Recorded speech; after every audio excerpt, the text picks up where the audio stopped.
അമ്മ സണ്ടേമ്മ എന്റെ അനിയൻ ഗൾഫിൽ നിന്ന് വന്നപ്പോഴേ എല്ലാ അമ്മമാർക്ക് സാരി എടുത്തു. അങ്ങനെ അമ്മയ്ക്ക് കൊണ്ട് എടുക്കുക.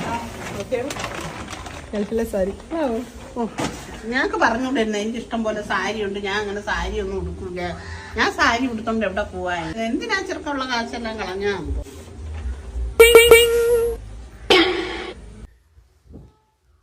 പോരാ. അമ്മയുടെ മരുമോൻ ഗൾഫിൽ നിന്ന് വരുമ്പോ എന്തൊക്കെ കൊണ്ടുവന്നു? അയ്യോ അതെന്നൊക്കെ അറിഞ്ഞൂടെ? ഒരു ഡോവിന്റെ സോപ്പ്, ഒരു ടൈക്കർ ഫോം, ഒരു യൂക്കാൻ. ഓ അയലത്തുള്ളവരൊക്കെ വരുമ്പോഴും ഇതൊക്കെ അല്ലേ കൊണ്ടുവരുള്ളൂ നമുക്ക്. അതേടാ, അമ്മന് മേടിക്കാൻ പോകാനൊന്നും സമയമില്ലല്ലേ, അതുകൊണ്ടല്ലേ. അപ്പൊ അമ്മക്ക് ഇത് ഇഷ്ടപ്പെട്ടില്ലേ ഈ സാരി? പിന്നെ എനിക്ക് ഇഷ്ടപ്പെടാത്ത എന്ത്? എനിക്ക് ആരെങ്കിലും ഒരു പേർഷ്യ സാരി തന്നാ ആ കൊച്ചിന്റെ നല്ല മനസ്സ് തന്നത് അല്ല. പിന്നെ അപ്പൊ ഇതിന് അമ്മ അവളോട് അങ്ങനെ പറഞ്ഞ അത് അവരുമ്പോ നമുക്ക് അങ്ങനെ കാണിക്കാൻ പറ്റുമോ? ഇല്ലായ്മ അത് നമ്മള് കാണിച്ചൂടാ കേട്ടാ. അമ്മയുടെ കുത്തിക്കടപ്പല്ലേ? പിന്നല്ലാതെ നിനക്ക് ഇപ്പോഴാണ് മനസ്സിലായത്. ഇതെന്തൊരു ചെറുക്കൻ.